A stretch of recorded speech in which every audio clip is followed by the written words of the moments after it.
para lo que resta del programa vamos a emprender otro viaje en el tiempo. En este caso nos vamos a desplazar hasta el año 44 a.C. en Roma, a los días previos precisamente al asesinato de Julio César.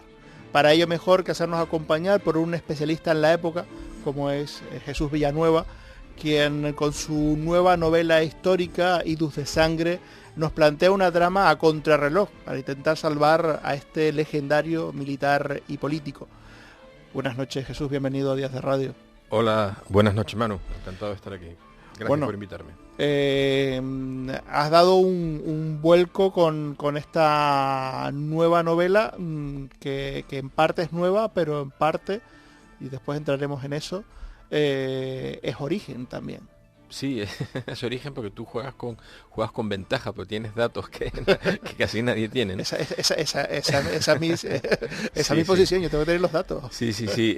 Curiosamente, esta novela que publico ahora con Almuzara es la primera novela que yo escribí hace ya de esto, pues algo más de 10 años, 11 años, por ahí.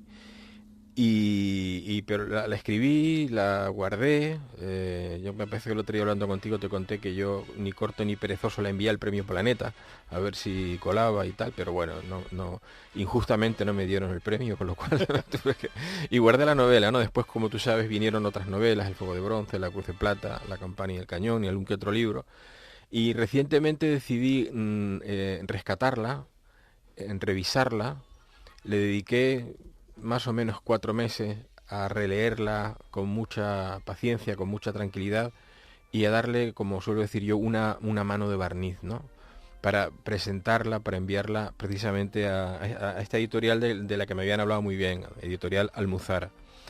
Y mi sorpresa, bueno, no mi sorpresa por la calidad de la novela, que yo pues realmente creo, dice, dice, bueno, hay gente que te dice, bueno, no debo decirlo yo, yo sí debo decirlo, porque a lo mejor que yo nadie conoce la novela, entonces yo digo que es una gran novela, una magnífica novela, y no me extrañó que enseguida me llamaran y me dijeran que me la iban a editar, ¿no? Lo que sí me extrañó que fuera tan pronto, ¿no? Lo cual, digamos que confirmó mi idea de que la novela es magnífica, ¿no?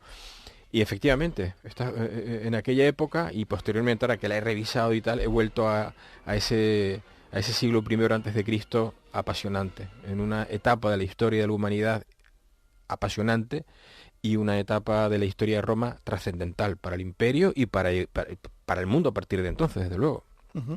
Bueno, efectivamente, porque bueno, ahí digamos que el asesinato de Julio César es un momento bisagra dentro de la historia del Imperio Romano y como bien dice, por ende, bueno, siendo digamos una de las civilizaciones más importantes de la historia de la humanidad, pues con eco que llega hasta nuestros días, ¿no?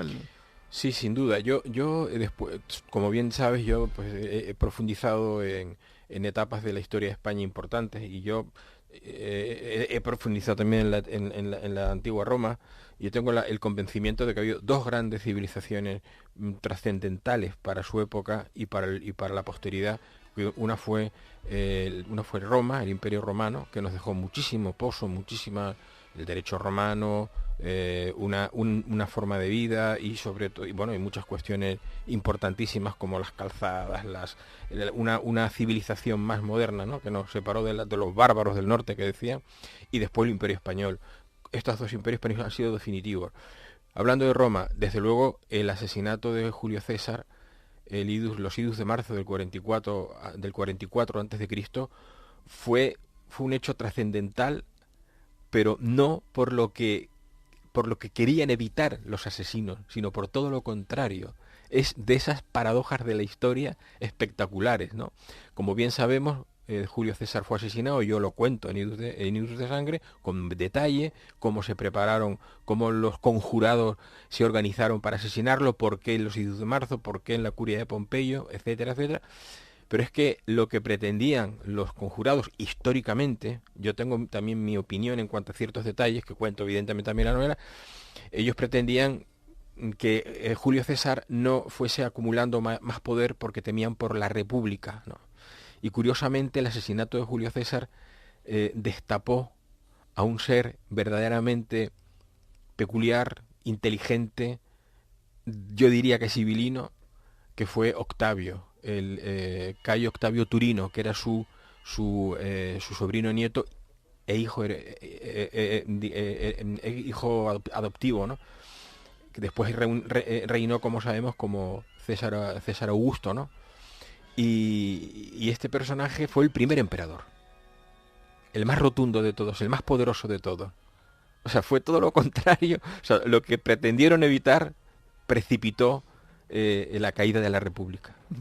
Es curioso porque, por ejemplo, si repasamos a nivel de cine, eh, llama la atención que un personaje tan fundamental en la historia, con digamos, tantos matices y tantos elementos a explotar cinematográficamente, apenas ha sido tratado por el cine, porque Julio César ha tenido muy poca repercusión y cuando el cine se ha fijado en él, se ha quedado con dos momentos de su vida. Una, su relación con Cleopatra, y la otra, su asesinato en los Idos de Marzo. Sí. O sea, que son los dos puntos que lo que el cine se ha quedado con respecto a César. No digamos, toda la guerra de las Galias, por ejemplo, más allá de las adaptaciones de Asterix y Obelix, no han sido abordadas por el cine, a pesar de que ahí hay material, desde luego, para grandes películas. Fíjate que porque hablamos de Julio César, pero es que Octavio, que su hijo adoptivo, como digo, primer emperador, desde el punto de vista histórico fue más importante, más trascendente, porque lo que sí es cierto que Julio César conquistó la Galia en 10 años. El Imperio Romano, Roma estuvo 200 años para llegar a romanizar la península ibérica, Iberia, ¿no? Hispania posteriormente, y César en la Galia, o sea, por lo tanto lo de Asterix y Obelix es un cuento chino, realmente los romanos hicieron... O sea que los franceses pues tampoco buscaron hoy la excusa para situarse por encima de los romanos. Con Vercingetorix hicieron realmente, fue hecho prisionero y después hicieron escarnio de él. Pero bueno, desde luego tienes toda la razón. Y cuando se ha tratado el tema en la antigua Roma, realmente hay buenas películas, sin duda, pero hay otras que alteran por completo la realidad de las cosas, ¿no? Una, por ejemplo, si hablamos creo que van a hacer una segunda parte de Gladiator. Están ahora mismo, precisamente una de las noticias de esta semana es que Ridley Scott está preparando una segunda parte que se va a centrar en este caso, no en el personaje protagonista, sino en el niño, el personaje del niño. Que aparece y tal, el protagonista no puede ser porque murió, con lo cual... Pero si eso es una precuela. Sí, al final, eso sí, sí puede. Pero bueno, en resumidas cuentas, lo que sí es cierto es que Cómodo, la vida de Cómodo no fue así, ni Marco Aurelio murió así. Y Cómodo, pues sí, era un desgraciado, un tipo verdaderamente execrable, pero digamos que la historia no fue así exactamente. Sí es verdad que lo mató la Guardia Pretoriana, eso sí es cierto. Bueno, lo que sí es cierto es que, como tú bien decías, no ha tenido un trato adecuado Julio César. Octavio apenas lo tuvo, en el cine poco. Hay películas que me hacen mucha gracia. Mira, uno de los personajes que tienen un importante papel en mi novela, porque lo tuvo realmente en la vida real, fue Marco Antonio. Y Marco Antonio, en la segunda parte de la novela, cuando cobra una vida en aquel hecho histórico fundamental que fue Cleopatra, porque fue Cleopatra y Marco Antonio se aliaron contra Roma realmente, no contra Roma, pero sí contra Octavio. Y esa famosa película en la que Elizabeth Taylor era Cleopatra y Richard Burton era Marco Antonio, ninguno de los dos actores se parecían absolutamente nada, pero nada, ni en el físico, ni en el papel que hacen y cómo lo hacen en la película en relación a los reales, ¿no? Y me hace mucha gracia porque, por ejemplo, Marco Antonio era una bestia parda. Probablemente de los grandes generales de aquella época era de los menos cultos, de los menos cultivados. Pero sin embargo sí era un hombre muy fuerte, ¿no? Y Richard Burton es un alfeñique que sale allí, ¿no? Cleopatra no era tan bella como, ni mucho menos, como Elizabeth Taylor, pero sí era una mujer enormemente inteligente, aguda, perspicaz, en fin, era una fuera de serie como político que era, ¿no? Hay un personaje fundamental en mi novela, que es ese personaje de ficción que acompaña a todo lo que cuento de real, que es ese soldado veterano de la Legión Décima de la Legio Décima Equestris, que era la más querida por Julio César, porque él fue quien digamos la creó, ¿no? Que es Marco Lucio Cornelio, que es ese personaje que se desconoce. Hay un personaje que trató de avisar a Julio César de que lo iban a asesinar los idus de marzo, en la escalinata de la curia de Pompeyo, ¿no? Antes de que la Arúspice Purina le hablara, oye, que acuérdate de los idus de marzo. Estamos los idus de marzo y no ha pasado nada. Dijo, no, pero aún no han terminado, ¿no? Y un poco después lo asesinaron, de 23 puñaladas. Pero hubo un personaje, se dice que pudo ser un secretario griego de alguno de los conjurados, que le pasó un papel a Julio César, no le llegó a ver nunca, no le prestó atención, y yo he creado ese personaje en la novela, que es precisamente Marco Lucio Cornelio, veterano de la Legión Décima, como digo, tabernero, y precisamente así arranca la novela. Este tabernero escucha por casualidad en su taberna una noche de rayos y centellas, de mucha lluvia, a dos importantes conjurados, a Trebonio, Cayo Trebonio, y a Décimo Junio Bruto. Estos dos, que están hablando en un rincón, pero él lo escucha, porque ya veremos cómo lo escucha. Quien quiera saber cómo se entera tiene que leer la novela. Y a partir de ahí, ese personaje, ya te digo, se supo que existió alguien que lo trató que lo trató de avisar. No se supo realmente quién fue, pero yo me lo he inventado. Y todo lo que cuento a lo largo de la novela es absolutamente en lo cronológico, en la parte real. Toda la cronología de los personajes, todos los acontecimientos son absolutamente fidedignos. Así sucedieron, yo los novelo, y toda la historia paralela, que más o menos el 50% de la novela, cuenta lo que era Roma: las cloacas, la subura, las tabernas, los exlegionarios, las esclavas de Cleopatra, la vida entre los esclavos y esclavas y sus señores en las casas, etcétera, etcétera, ¿no? Creo que es había un magnífico director que era Sam Peckinpah, y él tenía una frase que ha quedado acuñada en la historia del cine, que es entre la realidad y la leyenda, filma la leyenda. Por eso yo me quedo con la Cleopatra Elizabeth Taylor. Pero te voy a decir una cosa: la Cleopatra real tenía un atractivo extraordinario. Creo que era Plutarco, creo que fue Suetonio, que decía de ella que tenía una voz aterciopelada. Y esa voz que ella tenía debió embrujar su voz, sus modales y su cultura. Debió embrujar primero a Julio César, con el que tuvo un hijo, Cesarión, que también lo cuento en la novela, y después embrujar a una bestia parda, como digo, que era Marco Antonio, que dejó a su esposa, a Octavia, por ella, se casó con ella, digamos que se enamoró con un becerro de ella, y le cegó de tal manera que se enfrentó a Roma por ella. Y ella, desde luego, terminó realmente traicionándolo, ¿no? En fin, mira, tú dices la leyenda, pero es que aquella historia de Roma, este episodio del 44 hasta los primeros años del siglo I después de Cristo, esos 45, 60, 50 años de la historia de Roma son tan apasionantes, porque además hay una serie de personajes tan apasionantes que son en sí mismos leyenda. O sea, el propio Marco Tulio Cicerón, cómo se enfrenta en las Filípicas, en el Senado, con sus Filípicas, con Marco Antonio, sabiendo que se estaba jugando la vida, pero además era un cagón.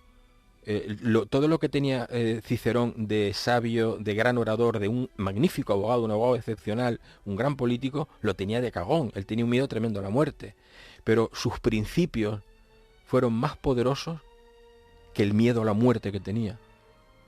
No cuento, aunque es histórico, pero por quien no lo sepa, no lo cuento para que lo puedan hablar cómo murió y quién lo mató, pero podemos imaginarlo. Entonces, cada uno de esos personajes en sí mismo pueden ser perfectamente frutos de una novela, cada uno de ellos. Pero imagínate todos esos personajes en una novela, aglutinados, entrelazados, y con otro montón de personajes. En esta novela puede tener 120 personajes, más o menos, calculo. Todos tienen un porqué, todos hacen algo en la novela, todos surgen y todos se desarrollan. Y hay muchísimos personajes, lógicamente, reales, pero hay tantos personajes de ficción que también existieron. Licisca, una prostituta; Estateira, una esclava armenia; Tulio Draco, un secuaz, sicario de Marco Antonio, un fulano repulsivo y realmente cruel. También, toda esa gente existía con otros nombres. Ujú. Bueno, decía también lo de la leyenda, porque en cierta forma también tú, con la parte más o menos de ficción de la novela, pues creas tu propia leyenda también. O sea, tenemos ahí hasta un cierto componente de tragedia, porque Claro, evidentemente efectivamente. tú los acontecimientos históricos no los modificas. Entonces, pues Marco Pero los Lucio dramatizo. sí, pero Marco Lucio Cornelio tiene una misión a contrarreloj Mm. de la que el lector ya sabe cómo va a acabar. Sí, sí, sí, sí, O claro. sea, que hay ese elemento de tragedia, Sí, sí, de sí, sí, ver sí. los esfuerzos de un personaje por llegar a hacer algo, por Sí, salvar a sí, alguien, sí, cuando sí. el lector ya sabe que no lo va a salvar. Y dos personas claves en este seguimiento. Una es Lucrecia, su esposa, que sabe que él ha tomado una decisión y sabe que se juega no solo la vida del propio Marco, sino también la de su familia, pero asume la situación. Y Próculo Valerio Cato, ese amigo desgraciado de las legiones que todo le fue mal, pero que decide acompañar en ese trayecto peligroso y complicado a su amigo Marco Cornelio. Y todo eso, claro, al final, la propia realidad más la época más el poder crear esos personajes que lleven al lector lo que pudo suceder, lo que sucedió y lo que no sabemos que sucedió, porque era el menudeo del día a día, pero que yo en la novela lo he tratado de plasmar, hacen, pues yo creo sinceramente que es una historia apasionante, ¿no? Porque además yo no quiero escribir en la novela exclusivamente, que lo suelo hacer con mis otras novelas, exclusivamente cuestiones muy, muy obvias, no, no. Yo quiero que el lector averigüe cosas a través de los personajes, ¿no? O sea, ¿por qué hay detrás de Próculo? ¿Por qué Próculo? Próculo es un pobre hombre que a lo largo de su vida continuamente está enfrentándose al destino. ¿Y qué es el destino? ¿Por qué hay hombres que tienen un destino determinado y es que parece que tropiezan una piedra sobre otra y después otra piedra? Y otros que tienen otro camino diferente y tienen... Yo creo que, por ejemplo, el destino en sí mismo es algo que a mí me apasiona, siempre me ha apasionado, el concepto, lo que es en sí, y lo trato en esta novela. Lo trato en otras, pero en esta en concreto yo creo que más que en ninguna otra, ¿no? Y, en fin, creo que... yo pienso que quien lea Idus de Sangre va a enterarse perfectamente de todo ese proceso político y humano brutal que fue el asesinato de Julio César y todas las traiciones, ¿no? Si la gente supiese, lo averiguará, ¿no? ¿Por qué le traicionaron realmente, desde mi punto de vista, no solo por el miedo a perder la República, pero por qué realmente? ¿Cómo le traicionaron a aquellos que le tenían que amar porque le salvó la vida? Y cómo otros que, como por ejemplo el propio Cicerón, que siempre había tenido conflictos con él, pues en un momento dado, en fin, trata de ser, de no, ya en la muerte de Julio César, ni siquiera en la muerte traicionarle, ¿no? En fin. Bueno, pues todas esas apasionantes historias están en Idus de Sangre, que es la nueva novela de Jesús Villanueva, una novela que ya está en librería, o sea que ya la pueden encontrar, que además, pues bueno, como decíamos aquí, se puede compaginar la lectura de la novela con el visionado de algunas películas, como puede ser Claro. Cleopatra o Julio César, curiosamente las dos por Joseph Mankiewicz, tanto Cleopatra como Julio César. Y si no, si quieren hacer un acercamiento más íntimo a la novela, el próximo 22 de noviembre, a partir de las 7:30 de la tarde, en el Real Casino de Santa Cruz de Tenerife, pues va a haber una presentación oficial del libro, donde pues vas a estar bien acompañado, ¿no? Muy Con bien dos acompañado, con dos dos amigos periodistas que te van... con María Pérez y con Juan Rodríguez Plaza. Muy bien, pues Jesús Villanueva, nos quedamos con el libro, nos quedamos con la leyenda. Y desde luego nos quedamos con ese emplazamiento al próximo 22 de noviembre a las 7:30 en el Real Casino de Santa Cruz de Tenerife. Muchas gracias por habernos acompañado. Muchas gracias y hasta por la invitarme. próxima. Hasta la próxima. Gracias.